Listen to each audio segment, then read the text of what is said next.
صحابہ کرام رضی اللہ عنہم کے درمیان غسل جنابت کا ایک مسئلہ زیر بحث آیا۔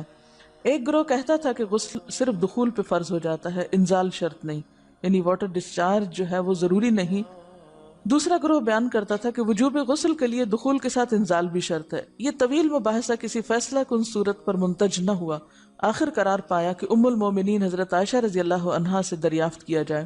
حضرت عائشہ نے کہا کہ رسول اللہ صلی اللہ علیہ وسلم نے فرمایا، اذا جلس بین شعبها الاربع ومس الختان الختان فقد وجب الغسل۔ جب مرد عورت کی 4 شاخوں کے درمیان بیٹھ جائے اور اس کا محل ختنہ عورت کے محل ختنہ کے ساتھ مس کرے تو غسل واجب ہو جاتا ہے۔ تو مسئلہ یہ ثابت ہوا کہ صرف دخول پر ہی مرد اور عورت جنبی ہو جاتے ہیں اور ان پہ غسل واجب ہو جاتا ہے، انزال یعنی منی کا نکلنا شرط نہیں۔ جنابت کے احکام۔ وجوب غسل کی حالت کو حالت جنابت کہتے ہیں۔ وجوب غسل یعنی جب غسل واجب ہو جاتا ہے تو اس حالت کو جنابت کہتے ہیں۔ جنابت کا لفظ جم سے، جم پہلو کو کہتے ہیں، بچنا۔ مندرجہ ذیل 4 حالتوں میں مسلمان مرد اور عورت پر غسل کرنا فرض ہو جاتا ہے۔ نمبر 1، جوش کے ساتھ منی خارج ہونے کے بعد، اس میں احتلام بھی داخل ہے، یعنی کوئی ایسا خواب آئے یا ویسے۔ نمبر 2، صحبت کے بعد یعنی سیکشول انٹرکورس کے بعد۔ نمبر 3، حیض کے بعد۔ نمبر 4، نفاس کے بعد یعنی بچے کی پیدائش کے بعد۔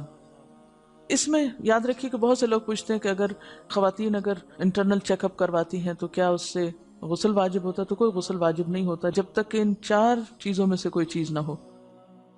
اس میں یاد رکھیے کہ بہت سے لوگ پوچھتے ہیں کہ اگر خواتین انٹرنل چیک اپ کرواتی ہیں تو کیا اس سے غسل واجب ہوتا ہے؟ تو کوئی غسل واجب نہیں ہوتا جب تک کہ ان 4 چیزوں میں سے کوئی چیز نہ ہو۔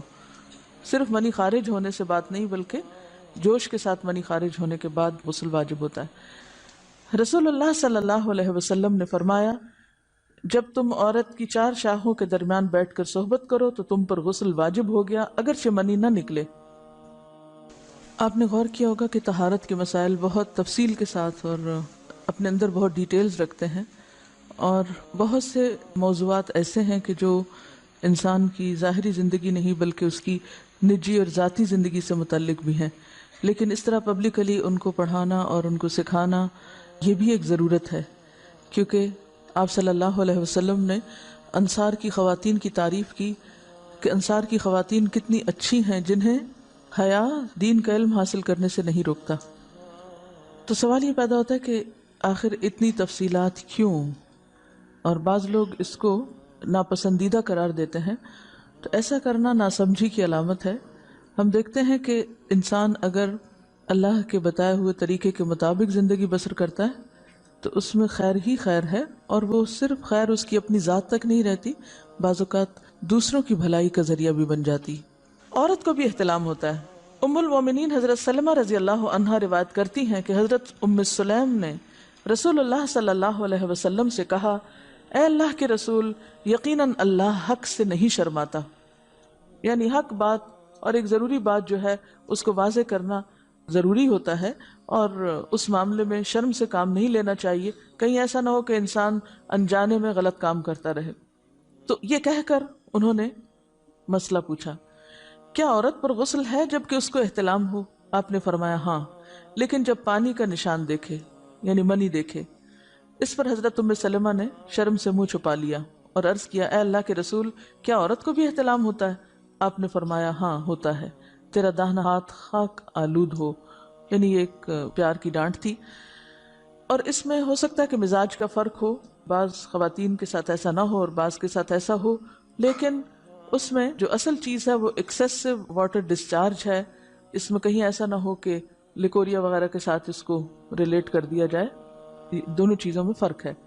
اور احتلام جو ہے وہ سوتے وقت ہوتا ہے، یعنی سو کر اٹھنے پر اگر انسان اپنے کپڑوں پر زیادہ ڈسچارج دیکھے، خواہ کوئی خواب یا کوئی فیلنگ یاد نہ بھی ہو، تو پھر غسل کرنا ضروری۔ معلوم ہوا کہ عورت یا مرد نیند سے اٹھ کر اگر تری یعنی نشان منی دیکھیں تو یہ احتلام کی علامت ہے، لہٰذا ان پر غسل کرنا فرض ہو جاتا ہے۔ اور اگر احتلام کی کیفیت انہیں یاد ہو لیکن نشان نہ پائیں، یعنی خواب یاد ہے لیکن کوئی سامنے علامت نہیں، تو غسل فرض نہیں ہوگا۔ ایسی صورت میں شک کی ضرورت نہیں ہے کہ نہیں وہ میں نے خواب دیکھا اور مجھے خواب بالکل صحیح یاد ہے تو مجھے نہانا چاہیے، نہیں، محض خواب پر نہیں نہایا جائے گا جب تک کہ فزیکلی کوئی ایسی چیز سامنے دیکھی نہ جائے۔ حضرت ام سلمہ روایت کرتی ہیں کہ میں نے کہا اے اللہ کے رسول صلی اللہ علیہ وسلم، میں اپنے سر کے بال خوب مضبوط گوندتی ہوں، کیا میں انہیں غسل جنابت کے وقت کھولا کروں؟ آپ نے فرمایا ان کا کھولنا ضروری نہیں، تیرے لیے یہی کافی ہے کہ 3 لپ پانی اپنے سر پر ڈالے، پھر اپنے سارے بدن پر پانی بہائے، پس تو پاک ہو جائے گی۔ یعنی بالوں کی جڑیں بھیگنا، سکن بھیگنا ضروری ہے، سارے بال کھولنا ضروری نہیں ہے۔ جنبی کے بالوں کا مسئلہ، حضرت عائشہ کو خبر ملی کہ حضرت عبداللہ ابن عمرو عورتوں کو غسل جنابت کے لیے بال کھولنے کا حکم دیتے ہیں۔ فرمانے لگی ابن عمرو پر تعجب ہے، انہوں نے عورتوں کو تکلیف میں ڈال دیا، وہ انہیں سر منڈوانے کا حکم کیوں نہیں دے دیتے؟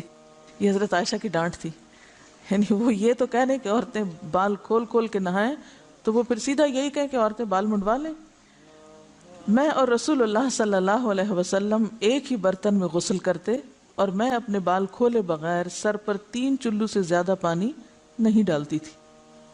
معلوم ہوا کہ غسل جنابت کے لیے بال کھولنے کی ضرورت نہیں، مگر یہ حکم صرف غسل جنابت کا ہے، غسل حیض کے لیے بالوں کا کھولنا ضروری ہے، کیونکہ وہ مہینے میں ایک دفعہ ہے۔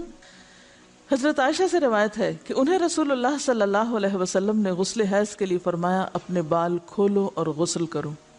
اس میں آپ دیکھیے کہ دونوں چیزوں میں فرق کیوں ہے، دونوں کی نوعیت فرق ہے، اور حیض جو ہے وہ ایک نجاست کی کیفیت بھی ہے نا، قل ہوا اذی، تو اس کے بعد نہانا اور نہا کر خوشبو لگانا خاص طور پر اس کا سارا حکم آتا ہے، لیکن غسل جنابت میں نجاست کی وہ کیفیت نہیں ہے، یعنی حیض کا خون اور منی جو ہے ان دونوں کے حکم میں بھی فرق ہے، ٹھیک ہے نا۔ بعض علماء کے خیال میں جو منی ہے اٹ سیلف وہ ناپاک چیز نہیں ہے، اگر کسی کپڑے وغیرہ کو لگ گئی تو وہ کپڑا ناپاک نہیں، اگر اس کو خشک ہونے پر کھرچ کے صاف کر دیا جائے تو کپڑا صاف ہو جائے گا، لیکن خون حیض پر آپ صلی اللہ علیہ وسلم نے کیا فرمایا، چٹکیوں سے مل مل کے اس کو صاف کر کے دھوئے، تو ان دونوں میں بھی فرق ہے، لہٰذا ان دونوں کے بعد نہانے کے حکم میں بھی فرق ہے، ایک میں بال کھولے جائیں گے اور بال بھی دھوئے جائیں گے اور بالوں کی جڑیں بھی دھوئی جائیں گی، جبکہ دوسرے عام غسل جنابت میں بال کھولنا اور پورے بال دھونا شرط نہیں۔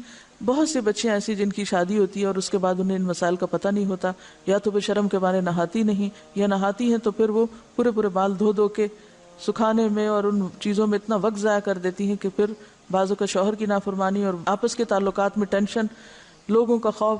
تو اگر دین کا صحیح مسئلہ پتہ ہو تو انسان ان تمام مشقتوں سے بچ جاتا ہے اور ایک نارمل روٹین کی لائف گزار سکتا ہے۔ اس میں کیا صرف 3 کپ پانی، 3 لپ پانی، یعنی 3 دفعہ کیونکہ اگر ایک دفعہ ڈالنے سے پوری طرح نہیں بھیگا تو آپ یہ بھی کر سکتے ٹیپ کے آگے سر کر کے تو ساری اسکن جو ہے سر کی اس کو آپ گیلا کر لیں، پیچھے سے بال جو ہیں اگر لمبے ہیں تو ان کو ایک طرف کر دیں تاکہ پورے بال نہ دھونے پڑے، نہ سکھانے پڑے اور نہ خشک کرنے پڑے، اور باقی جسم پہ پانی بہا لیں۔